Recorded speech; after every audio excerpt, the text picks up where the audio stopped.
Okay, so now we'll transition to our subject of discipleship. So,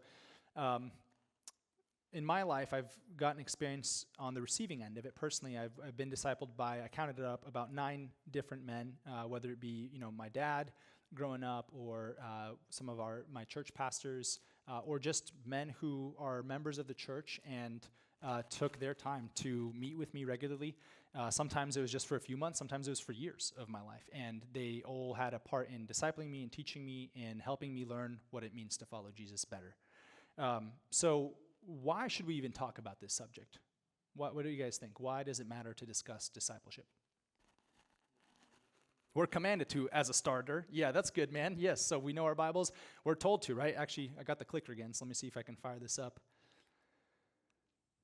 All right, Matthew 28, right? Verses 18 through 20 is where we get our Great Commission, where Jesus says, all authority, right, in heaven and on earth has been given to me, in verse 18, meaning that he has been given all leadership, right, all power over everything in heaven and on earth.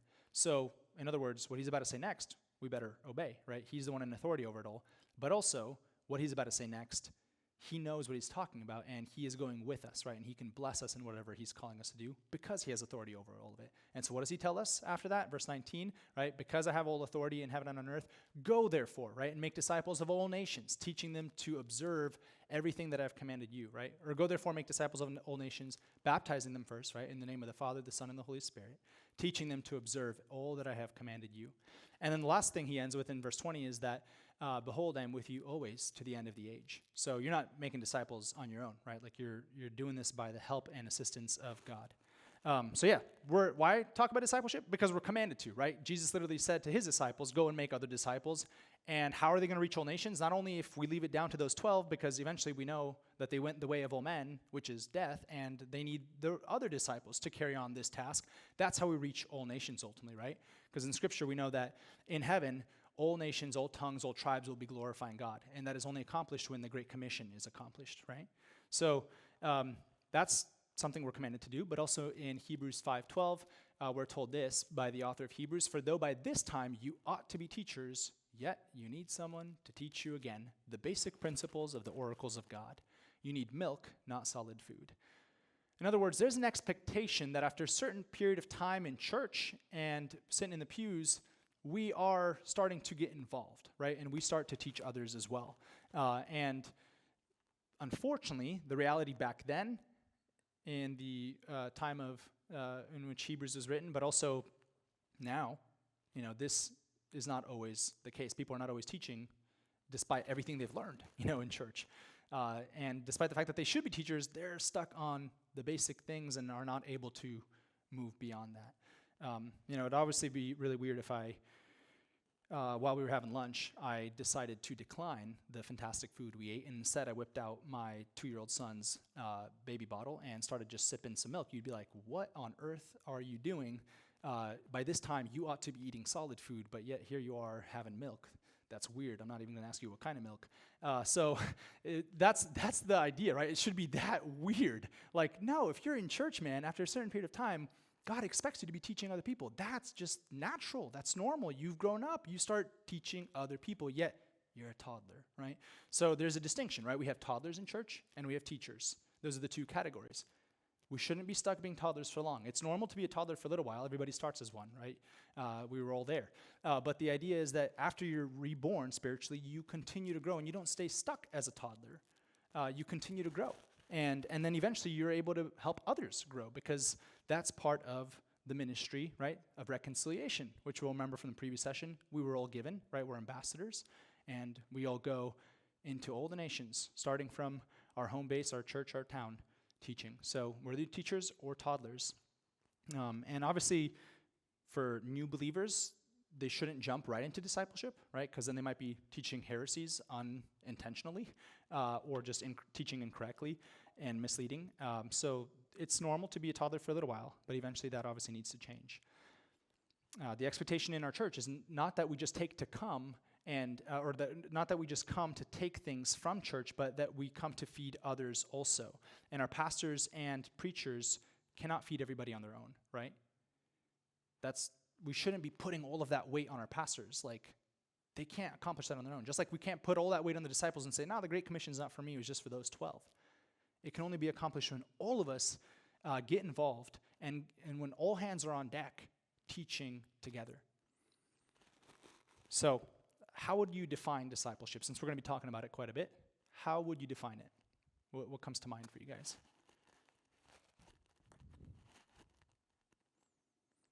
Doesn't have to be the Webster definition of it, but just like what words come to mind for you? Discipline, okay. Elaborate on that a little bit. What do you mean by that? That's fine. Yeah. Okay. Let's think about. I mean, it seems like it's even almost in the word, right? With discipleship, discipline seems to be in there a little. Yeah. I mean, that's part of it, right? Like when we think about disciplining a toddler, right? We're correcting them, we're teaching them the right way. So yeah, that's absolutely part of it. Like leading them, disciplining them, helping correct. What else?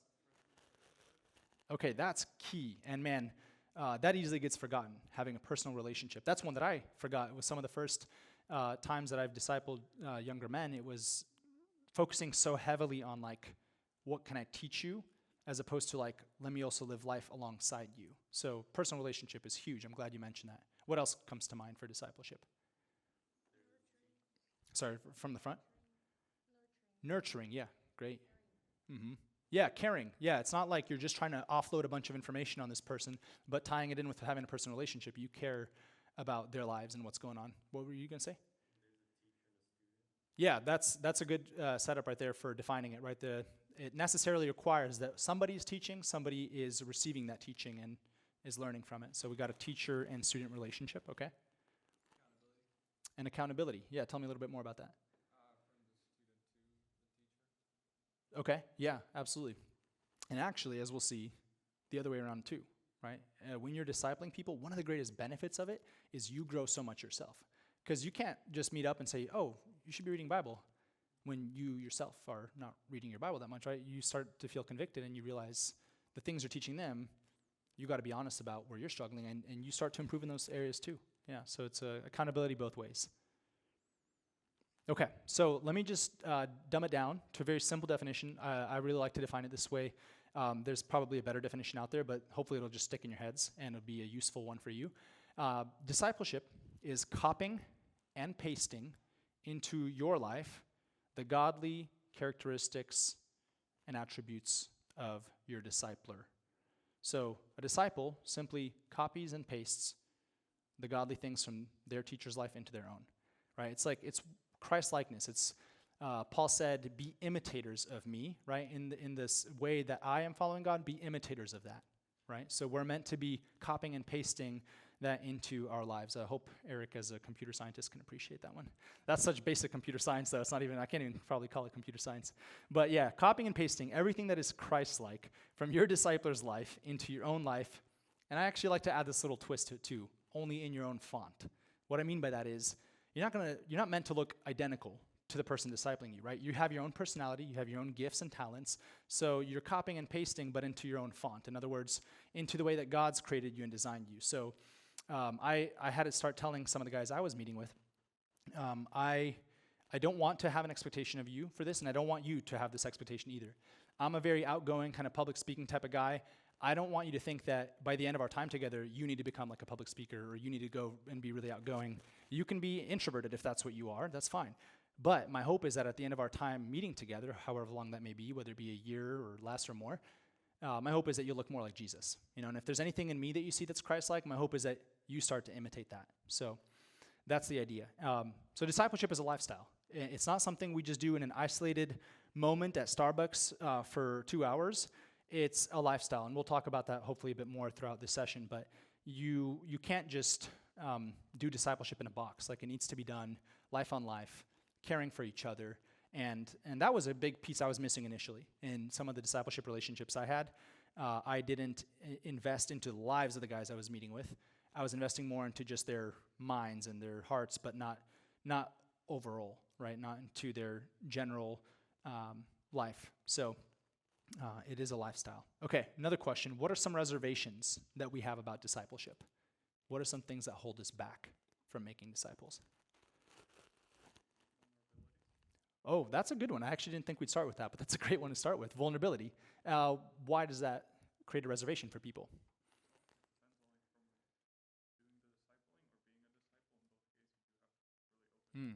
You're right. Yeah, exactly. It's going to be, you're going to have to be vulnerable either way, either direction. So that freaks some people out. The fact that there might be some sin exposed, some flaws, areas of growth. Yeah, that's good. Dang. What else? Yeah, man, can you imagine you're meeting with somebody, giving them some advice, and it ends up totally screwing them up? That's awful. It's terrifying. Yeah, so we're terrified of the possibility of like totally leading someone in the wrong direction and making some mistakes. Or even just maybe it's not that extreme, but like we say something and later on we find out, oh, that actually wasn't really good advice, or that wasn't biblical, or or helpful. So what else? Oh, yeah. Okay, see, that's where I thought we would have started.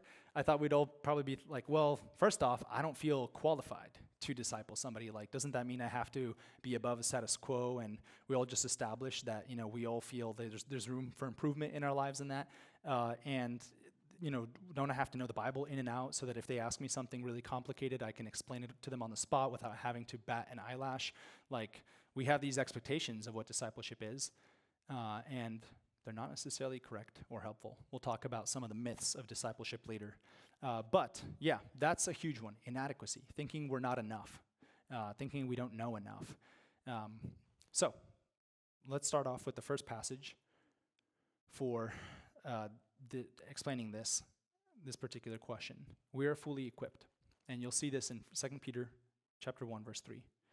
His divine power has granted to us all things that pertain to life and godliness through the knowledge of what? The knowledge of everything there is to know about God, through all the doctrines and theology. No, through the knowledge of Him, of Christ, who called us to His own glory and excellence. So, why did I put that up there? Because, guys, right now, as you sit where you are seated, each of you has that. This is true for each of you. His divine power has granted to you all things that pertain to life and godliness. God's power, not your own power, not your own knowledge, God's power has given you everything that you need for life and godliness because you know Him. You know Him through Jesus Christ. So already you're at an advantage. You already have the power of God and the knowledge of God who has called you to His own glory and excellence. So you have a starting place to be able to share something with other people. Here's another passage. 2 Timothy chapter 3, verses 16 through 17 says, all scripture is breathed out by God, and it's profitable for teaching, for reproof, for correction, and for training in righteousness, that the man of God may be complete, equipped for every good work. We have a manual, right? We have a place to go to be able to learn what it looks like to live a godly life, right? Every good work, to be equipped for it, we go to the Bible. That every person may be complete, we go to the Bible, right? It tells us everything we need to know because it's God-breathed. It's all His word. It's all divine. It's all inspired. So all of you have a Bible. You're at an advantage right there. And I could turn off this presentation right here and say goodnight right here, and you would be good to go. You would be ready to make disciples because you have the power of God. You have the help of God, right? Remember we read in Matthew 28:18-20, and I will go with you wherever you go, right? Jesus is with you, and you have His Bible. You have the Word. You guys are ready to make disciples. It's as simple as that, right? And I'm assuming that most of you are here because you're involved in a leadership capacity to some extent. So you've probably been following Christ long enough to not be a toddler. You're hopefully a teacher, even if not through your words, through your lifestyle. But here, we're going to talk about trying to be teachers through our words as well, through our life on life with disciples that we raise within the church. So I wanted to start there just to show you guys you already have what it takes. God's given you that. And it's so sad to see like churches where discipleship is not happening, despite the fact that there are so many people who are capable of discipling. I've sometimes talked to like younger kids, young teenagers who tell me like, oh, I really look up to that, that person. And I would love to get a little bit more time with them. And then I talk to that person, I'm like, oh, this dude really looks up to you. And he's like, what? No way. Like, he didn't even see that in himself, that he was somebody that could be looked up to. And he didn't know that this younger guy, like, wanted to receive some kind of mentorship or even just a conversation. This guy wasn't even telling me about discipleship. He was just telling me, like, he'd like to have a little more FaceTime with this guy.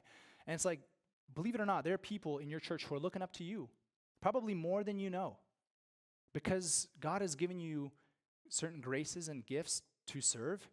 there are for sure younger people in your church looking up to you. So use that to lead them closer to Christ. Use that to disciple them. Use that to help them grow closer to Jesus through meeting with them regularly. This isn't as complicated as it may seem. Like, we could get into a whole bunch of graphics, and I once did like a 2-hour training on discipleship. I'm probably never going to do it again, because I used to have, some of us were talking about this at lunch, how certain ministries, like, you can treat them as like the gospel, like, or certain ways of ministry. Like, this is the only way to do it, this is the right way to do it. I've thrown that out the window for the most part, because even though it had some really helpful stuff, the structure that we would walk through, I realized it probably turned more people away from making disciples, because it's not some super complicated thing. Jesus' disciples didn't walk around with a seminary education, and they just spent time with Jesus. That's what you and I should be doing too. And so we have the power of God, and we have his word, right? So we have enough. Like I said, it's sad when there are people in the church who could be raising disciples but are not. Maybe you guys already know this, but Tesla's come with an autopilot feature. I don't have one, but this is what I've been told. They have like an autopilot feature built in. So when you get your Tesla, you can presumably drive kind of hands-free. Like, it'll drive your car for you, right? But you have to pay for that feature, right? Does anybody here own a Tesla? Can they confirm this? Wrong crowd. Okay, nobody. So, but the point is, what was that? Yeah, that is how it works, right? So the software is there, the ability in the car is there, but you have to pay to activate it, and it's like a pretty big sum, I think. It's like $5,000. But assuming you had the money to pay for it or whatever, you would activate that feature in your car. Or maybe some people buy it with a certain package right out the gate where it gives them the activation. But it's kind of weird, right? That like there's Teslas that have this ability, this really cool ability to be able to drive themselves essentially, but they can't, right? Because there's something holding them back. Somebody's just got to pay the money. In a similar way, hear me out, it's sad to look out at a church where this ability is there, right? People have this ability to do this amazing, cool thing, raise disciples up, and yet they're not doing it. And it doesn't even cost you $5,000, right? It's just something that we go and do. But in many of us, we don't view ourselves as disciple makers. We don't view ourselves as disciplers. We don't view ourselves as adequate enough to be able to make disciples. So I hope that by the end of the session, you will see that you are all most likely here more than qualified to be making disciples, and that you already have everything you need through his power and his word. What would you guys say are the objectives of discipleship? What are the goals? Growth. Mutual growth. Yes, I like how we're starting to include the discipler in this too, because we're now seeing that there's a lot of mutual benefit in discipleship. So yeah, growth. What are the goals, David?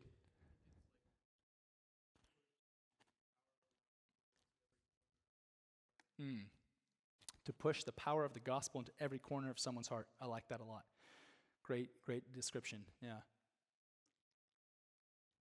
Well, I forget who gave the quote because I threw so many quotes at you guys earlier, but was it maybe Paul Tripp that said that ultimately the gospel is the power of God to save, and that needs to be central. That needs to be what we keep. Oh no, Spurgeon who said we got to keep preaching the good old-fashioned gospel, right?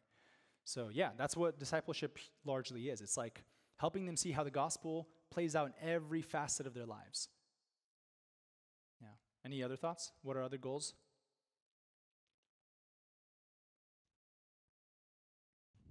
All right. Well, even just having those in mind will be fantastic.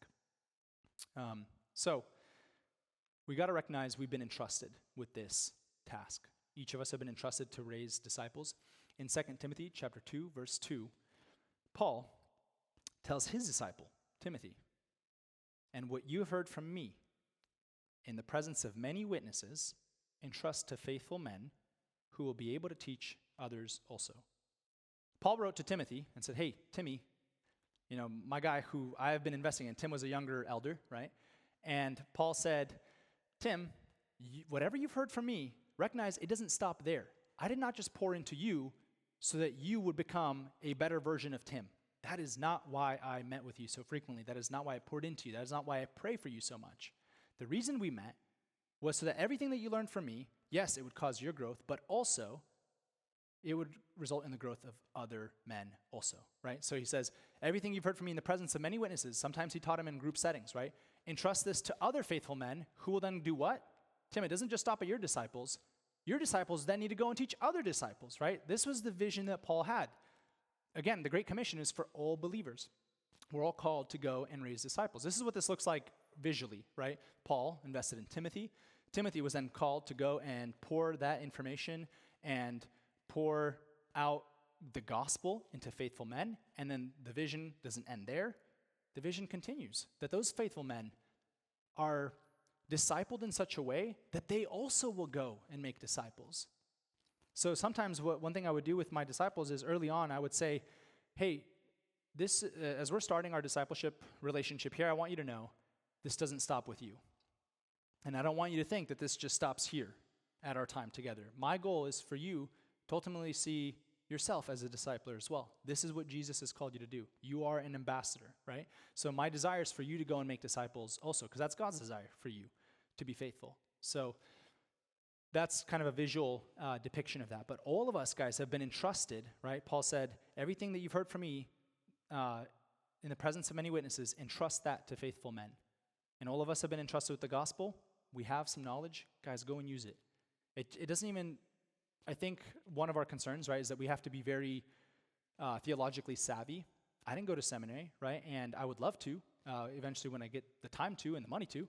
But I lean on other people who have gone to seminary, right? And I lean on my Bible. And I lean on commentaries. And I read, and I am trying to continue to grow and learn. And I need other people to pour into me for me to be able to learn and grow. But I can still make disciples, right? I'm called to. One of the, I don't know if I have this verse later on here for you guys. I don't think I do. But in Acts chapter 4, I think verse 12, I think it was Paul and Peter were walking around preaching, and other leaders, Pharisees, noticed what they were doing and were amazed, it says. And they recognized that these were ordinary, uneducated men. No, it wasn't Paul, because Paul's educated. Who was it? It was Peter for sure. Does anybody know who the other one was? Let me see if I can find it real quick. It's Acts 4:12. I thought it was. I guess it's not. Might have been. But in any event, I'll find the verse for you guys later. They saw them walking around, and they realized that they were ordinary, uneducated men. And what was the reason that they were so capable in their task? Because they knew Jesus. Here, I'll find it for you guys, because now I feel like I have to. It's Peter and John. Oh, yeah, you found it. Which verse was that?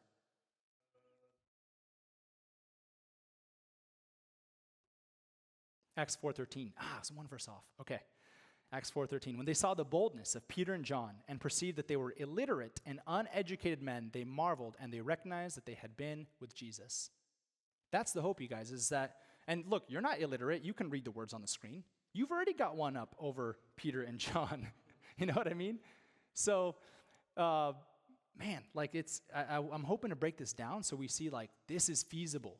This is doable. This is what Jesus expects of us. Knowledge is like manna, right? In Exodus, we all know what happened when the Israelites complained. Before they complained even, right? God sent them manna, and they started to collect it. But what did they do? They started to hoard it, right? Despite God having deliberately instructed them, do not hoard it. I will provide for you. Trust me. I got you. Nope. What do? They go out and get too much. And then what does God do to help them see the consequences of their sin and disobedience? He makes it rot, right? And get filled with maggots. And so the idea is get just enough for yourself, right? And then pass it on. Like, if you are going to grab some extra, make sure it's extra for somebody who's disabled and couldn't go and collect the manna themselves. But don't just hoard it for yourself. Otherwise, it's going to rot. The same is kind of true for our knowledge. If we just start to puff up our knowledge and grab as much of it as we can, most likely the result will be rot. It will start to result in an ego and an inflation of yourself. And nobody likes to be around a person like that who's so full of themselves. Our knowledge is meant to be passed on, right? We're meant to continue to grow in our knowledge, but also include others in that process and not get filled with pride and criticism, but to start to pass on what we have learned. Now, in talking about discipleship, where should we even look for disciples? What do you guys think? What places should we be looking for to make disciples?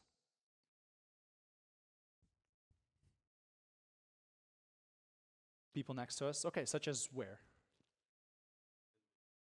Within the youth? Yep. I saw a man in the back raise a hand too. Oh, okay, in the youth? Yeah. All right, yeah, absolutely. That would be, I think, one of the most logical places to begin, because people are coming there for the reason, mostly, to be able to learn more.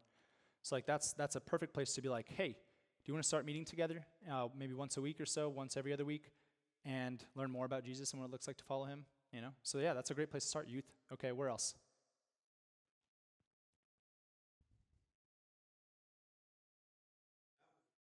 Family. Yes, that would actually be the first place.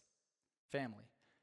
Because this was a conviction that I had that settled in about maybe 3 years ago. I realized I was pouring out so much into guys who I didn't even know that well, or obviously I'm not related to, and that's great and all, and I should be, right? And I had wonderful discipleship relationships with them. But I started to get convicted because I realized that some of my own cousins, were not walking that closely with the Lord, and I was completely neglecting them. Like I wasn't trying to pour into them. And it was just an eye-opener. Like some of the places maybe the first place we should be looking for making disciples is in our own families. Whether it be our siblings, that's also a huge one, right? Like you've probably got younger siblings you can mentor, or you've got cousins, or maybe you have a sibling who has young kids you can start to disciple. Like it's not just like this formal construct just at Starbucks. Like that's a great way to do it. But it's also like living life on life and throwing in ways to teach them about Jesus. So sometimes you can disciple even a nephew or a niece almost like, I don't want to like say casually, but like just informally, I think is a better word, like as you're living life alongside them. But you also see why I will really advocate for a more formal structure as well, because things kind of fall apart into chaos. And Pastor Vasily said, God is not a God of chaos. So he's right. So family is a place we should look. So let's look at some scriptures that tell us that that's the case. 1 Timothy chapter 5, verse 8. But if anyone does not provide for his relatives, and especially for members of his household, he has denied the faith and is worse than an unbeliever or a heathen or pagan. So this is talking more about in the sense of like providing for your family financially, but I think we can also take this verse and do it justice by extending that to providing for your family spiritually as well, right? If you are looking outside of your house when you should be starting with discipling your house, with family ministry, then you're missing the point, right? We got to look first and foremost within our own cousins and siblings and some people, it's even their parents. It doesn't always have to be somebody who's younger than you. It just got to be somebody who knows a little bit less about Jesus than you. And sometimes in certain contexts, that's people that are older than you. Proverbs chapter 22, verse 6 says, train up a child in the way he should go. Even when he is old, he will not depart from it. Whenever I do weddings, I like to throw that verse in there when they're doing like the parent appreciation, because as the parents go up there, you get to see what is that moment for. It's to highlight the parents, right? It's to honor them and to showcase that they are the reason that this couple follows Jesus and that this marriage will glorify him and be a picture of what it's meant to be, which is Christ and the church, right? The groom and the bride. So parents play a fundamental role in training up their children in the way they should go so that even when they're old, they will still stick to the gospel. So again, we've got to begin in our families. Proverbs 4, 3 through 5. When I was a son with my father, this is Solomon telling his son, tender, the only one in the sight of my mother, he taught me and said to me, let your heart hold fast my words, keep my commandments and live. Get wisdom, get insight, do not forget, and do not turn away from the words of my mouth. Right there, again, it should be obvious, but like within the family is a place that discipleship should be happening. But also, yes, within church, within small groups, within men's ministry, within whatever ministry you've got going on. Man, it could even be coffee ministry. I know some churches that have started a coffee ministry, not just so that they could hand out coffee, but also so that the person who started it and is sort of maybe the more knowledgeable or slightly older person in that coffee cafe room could be building relationships with the other people, with the other baristas, like whatever ministry you're in, right? This is, the goal is to be making disciples. And ultimately, this goes on all the way, as we saw in Matthew 28:19, to all nations, to the rest of the world. Now, how does that look? Sometimes that looks like going on a mission trip and forming a discipleship relationship there. Sometimes that looks like discipling somebody who is from another country right here, and they might be going back to that country, right? Sometimes this looks like actual full-time ministry, in another country. But I don't want you guys to think that this can only be done, reaching all nations isn't only done by going to another country. There's a lot of other ways, especially in the United States, in which this is done. unless our president, of course, cuts off any further immigration here, which, it's possible. And then in that case, you got to go to those other countries to meet those people to communicate with them. I'm not trying to get political, but you get my point. So there are just so many immigrants around us, right? I'm not just talking about Slavic immigrants. I'm talking about immigrants who are potentially going to go back to their country. They're visiting here and doing school or something. Like when I was a student at UC Davis, that was the case. We had so many students who were from other countries, and we were able to form relationships with them, disciple them, and the cool thing was they became Christians at UC Davis, of all places, one of the most liberal colleges, in our area, and then they're going back to, like, China, and they're carrying the gospel with them, and they're going to be making disciples there now of all nations, you know what I mean? So there's a lot of cool ways this is done. All right, now what kind of disciple should we be looking for? Now maybe I confuse you because I was just talking about immigration and racism. You're like, Chinese? I don't know. What kind of qualities should our disciples have? What do you guys think? Someone willing to learn. Yes, that's huge. What were you saying? Is that the same? Yeah. Willing to be discipled. Yeah. And actually willing to meet up. And that's kind of additional too. I'll add that, like, they're available. They actually are making time for this. They're prioritizing this. Yeah. Good. Okay, any other things that come to mind? Teachable? Yeah, that was just what they said. Yeah. Wanting to grow. Okay. Yeah, and so part of what we can take from that is, like, they're faithful, right? Like, they're somebody who is following Christ, and they want to follow Christ more deeply, right? They want to follow Christ better, and simply put. So there you guys go. You guys actually got all three that I was looking for, and there's probably more. But again, this is just to kind of give us a base to look off of. So first is they have to be faithful, right? There's somebody who is already going to church.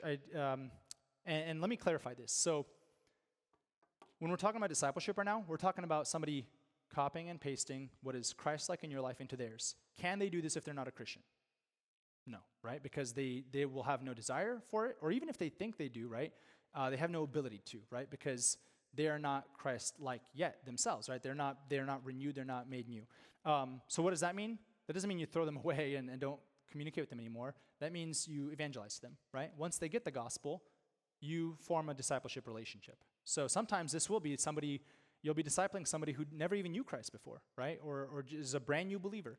But the idea is discipleship is like, it's teaching them how to follow Christ. You don't want to tell a person who's not a Christian, here's how God wants you to live, because they can't do that, right? And also, that's not what God told them to do first, right? It's to believe and repent, right? To repent of their sins and to believe. So we don't want them to get confused thinking like, oh, I got to live in this way to please God. No, you can't please God, right? Only Jesus can. So believe in him first, and then live in this way, that we'll talk about as I disciple you. So first and foremost, they need to be faithful. Next is they need to be available. You guys touched on that too. You can't meet with somebody who, despite having amazing qualities and could become a great leader or even just, a great follower of Christ, is never making the time. If they don't give you the time of day, it's simply not possible. I've had that happen a few times where it was like, somebody and I hit it off. He was really cool. We both wanted to meet up. We were both really interested in starting a discipleship relationship, but neither of us ended up having the ability to make the time for it, right? And so after so many texts, I can't really do much more.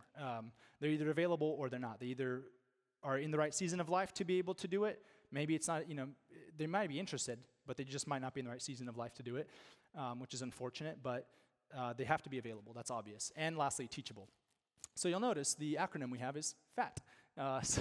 They have to be a fat disciple to be somebody that you would actually want to disciple, meaning, of course, spiritually fat, faithful, available, and teachable. It's a fun acronym. So those are the kinds of people we're looking for to make disciples of.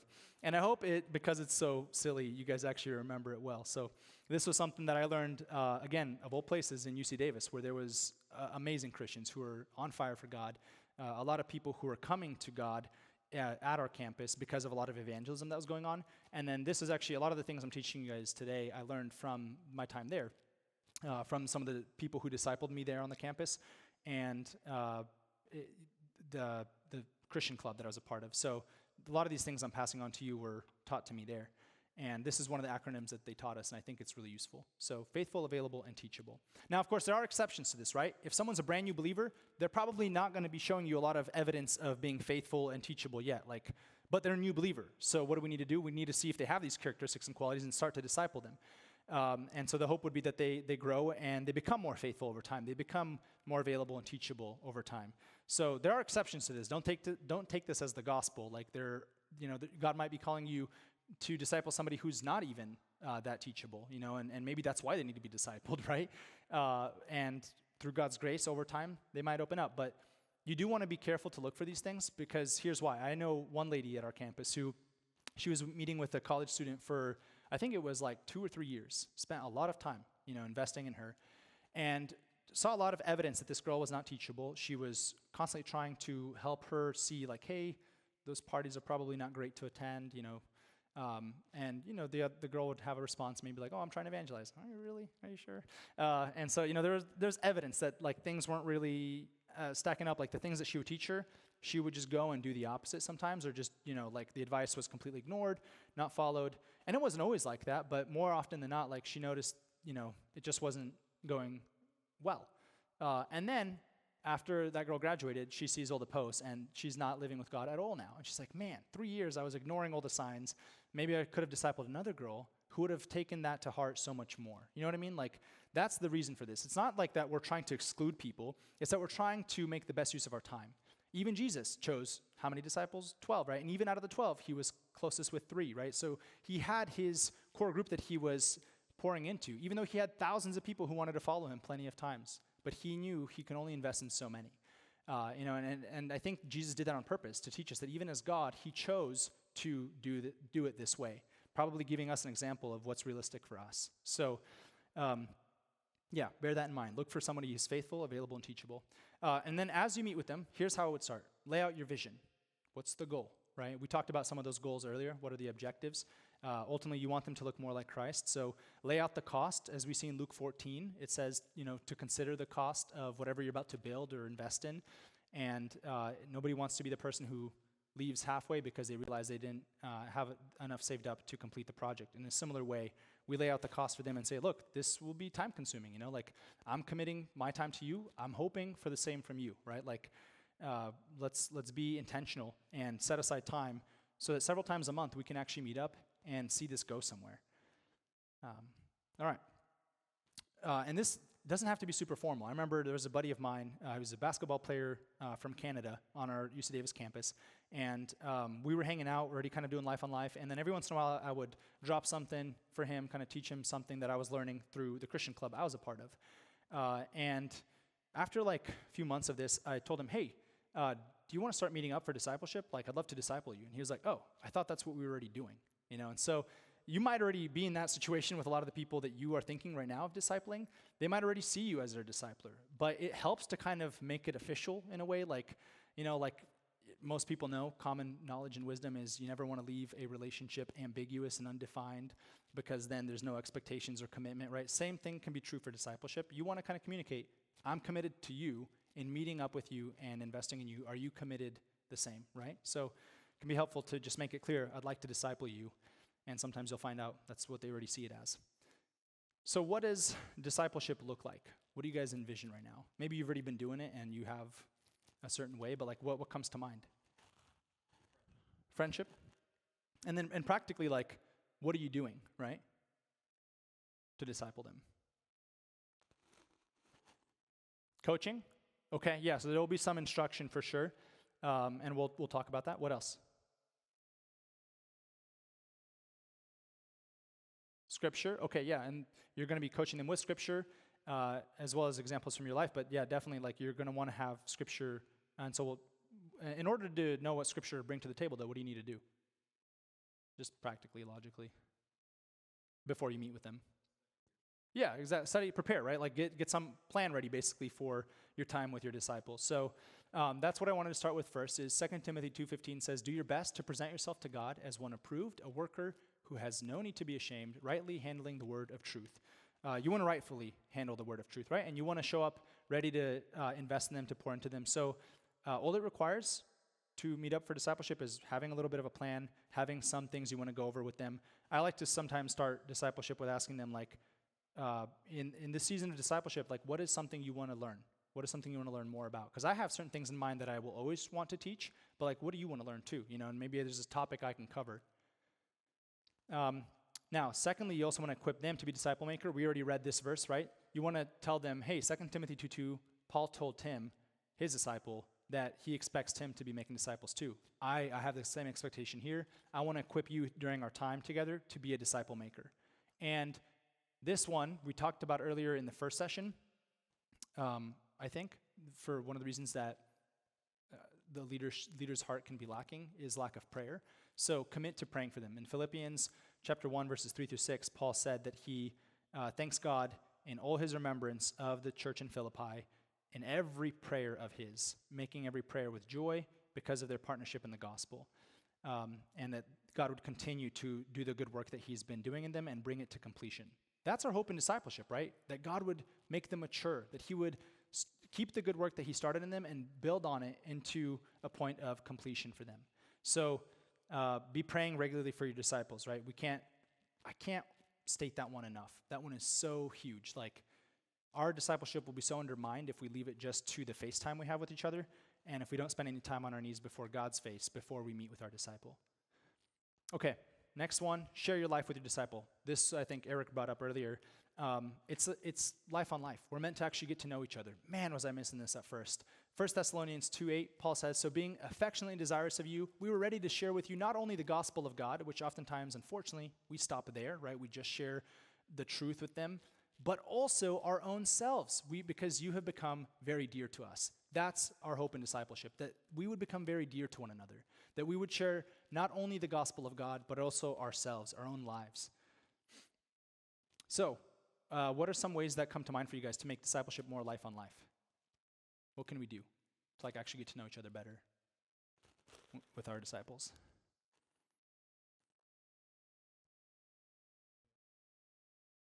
Yeah, so incorporate a time into your discipleship of sharing what's going on in your lives.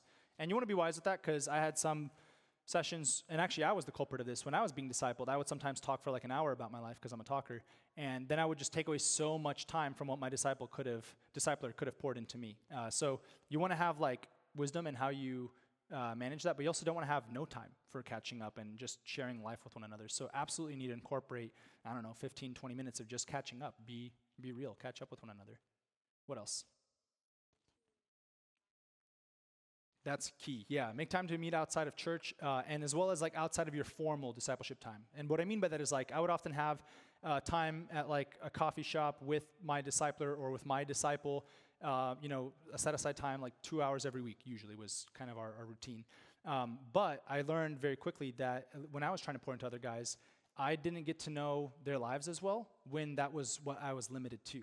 And they didn't get to see Jesus in my life as well when they only see it in this, when they only see my life in this one little sliver.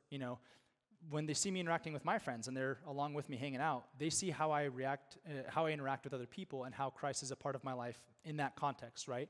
When I go to them with their friends to the movies or whatever, I get to see how Christ is in every corner, as David said, of their heart in their life, right? So you want to do life on life outside of church and outside of those formal settings as well. I would just say that's a really huge takeaway for all of us if we could at least do that. Okay, so here's a few personal questions for you to think about. Who is your man? Men, think about, where is your man? The man that you ought to be discipling or pouring into. Ladies, same question for you. Where is your woman? Who is the lady that you should be pouring into? One of my disciplers told me that his wife disciples 2 women in every season of her life, whatever season that looks like. Sometimes those are longer seasons, shorter, but even if it's a difficult season in her life, her goal is to try to pour into 2 ladies in whatever season that may be.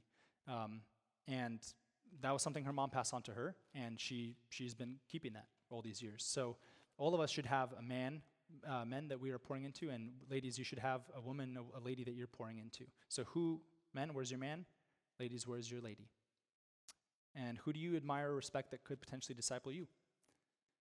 One of the guys who discipled me was handing out the bulletins in the doorway of our church, and I just liked him a lot. He was just super sweet. So one time I asked him, he's, I think, approaching 70, and I asked him, I was like, Jeff, you're full of wisdom. Can we meet up and can you start discipling me? So I called him, asked him to do that, and we just started meeting up. And then I'd find out, oh, he used to be an elder in our church, and he has all this wisdom and experience. And I would have never known, because all I've seen him doing was like he hands out the bulletins, and I never got to know him beyond that up until we started meeting up. So think about who maybe you could ask to disciple you and pour into your life. Think about how you want God to use your life. What is your vision?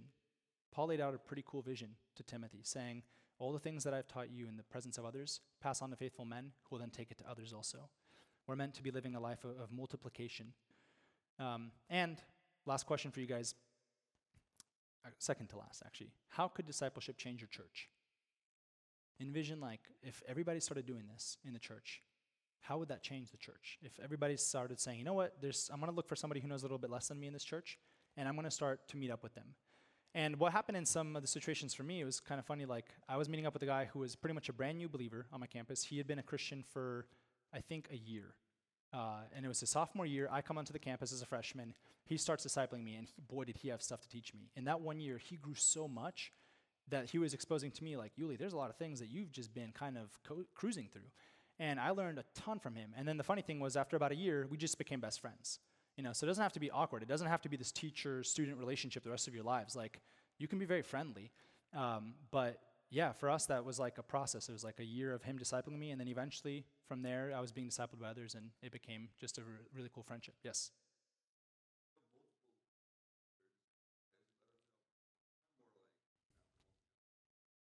That's a good question. I've tried both. So I met up with some guys, like 3 guys together, mostly because I didn't have time to meet up with each of them individually in that season. But that was my best effort to try to kind of meet up with each of them. The downside of that is they're not going to be as open necessarily unless they're all open with each other and already trust each other too. In this instant, it worked out pretty cool because they were all already close friends, and one of them just approached me first, asked me to disciple him. And then after a few months, his other buddy came up and said, hey, can you disciple me too? And I was like, well, can I just combine you guys? And then the third buddy came up, and I was like, all right, guys, we're for sure meeting all together. But yeah, that can be challenging because especially if there's a rift in that friendship over time and then they end up not all hanging out anymore, that can be awkward. And then I ended up actually having to split up my time with those guys eventually. So if time permits, I think that's great, but to meet individually. If not, then hey, you're still discipling. Jesus discipled in group context too. So great question. Yeah.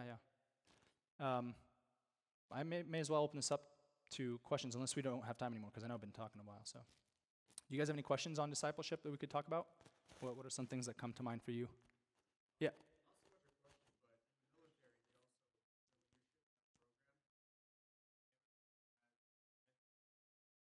Mm. Mm-hmm. Yeah.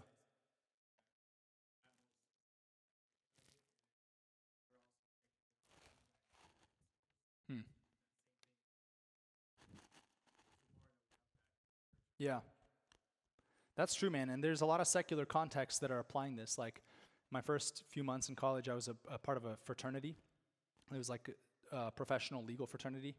They weren't very professional. They had a lot of parties and stuff that I quickly realized I got to get out of. But in the time that I was there, I learned a lot about just the way the secular world applies. Like they had what was called a big and little, and it was kind of like this person who was supposed to mentor you and take you through this initiation process.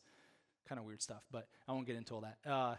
But it's interesting to see that applied in the world, and it has people realize it has a lot of value, right?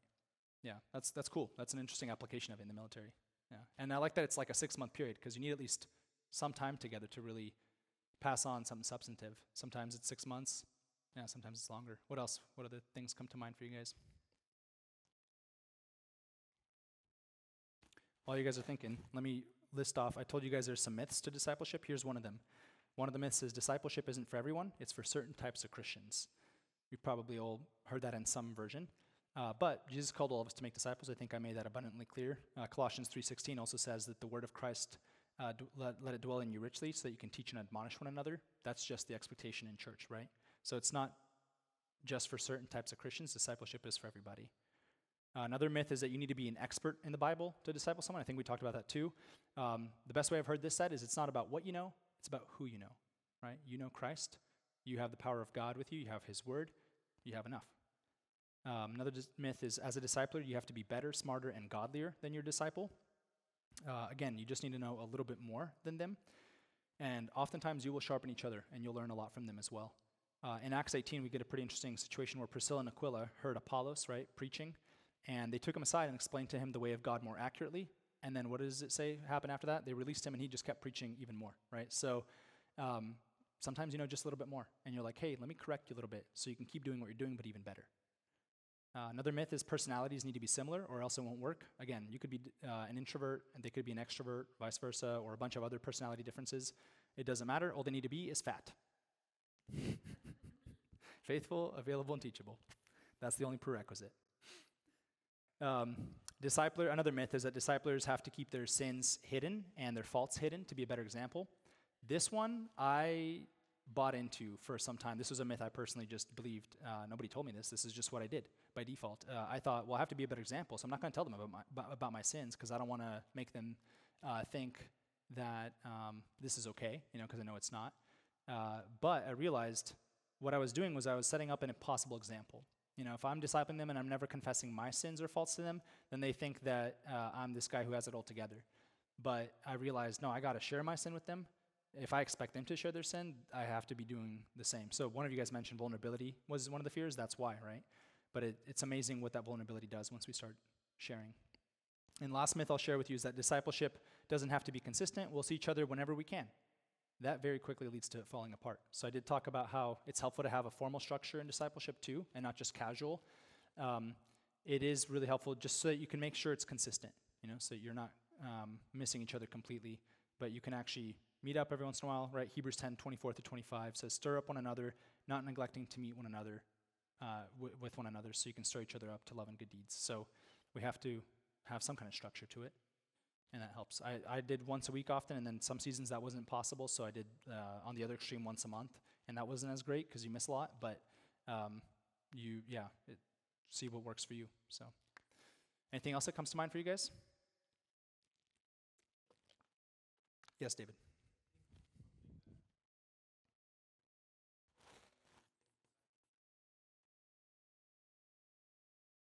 Yeah.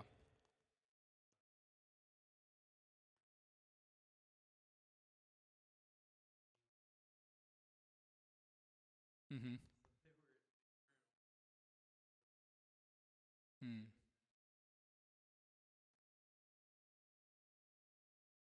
Yeah.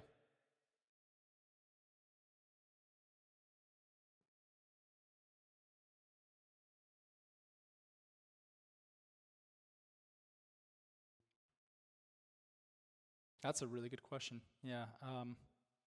I think it has to ideally come from the top down. I think elders and pastors have to make it clear that the expectation is that everybody would be discipling, that it's not just them who can do this because they can't possibly disciple everybody.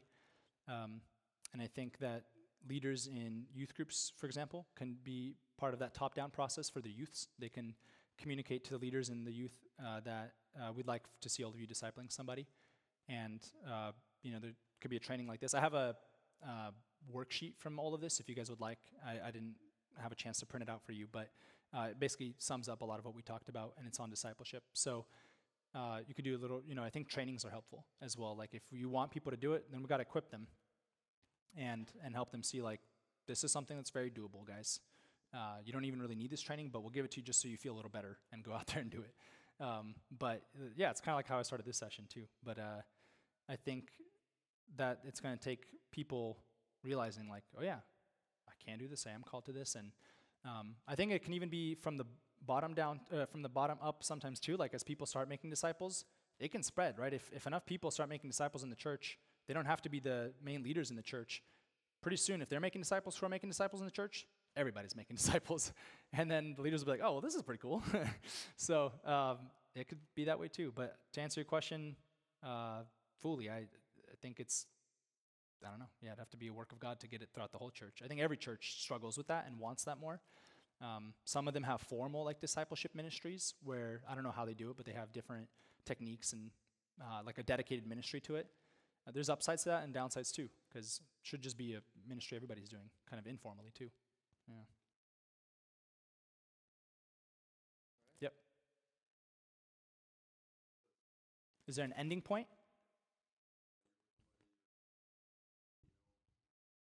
Yeah. Oh, yeah, no, for sure. It's like, when my friend and I were meeting together for a year, eventually he's like, look, man, I taught you a bunch already.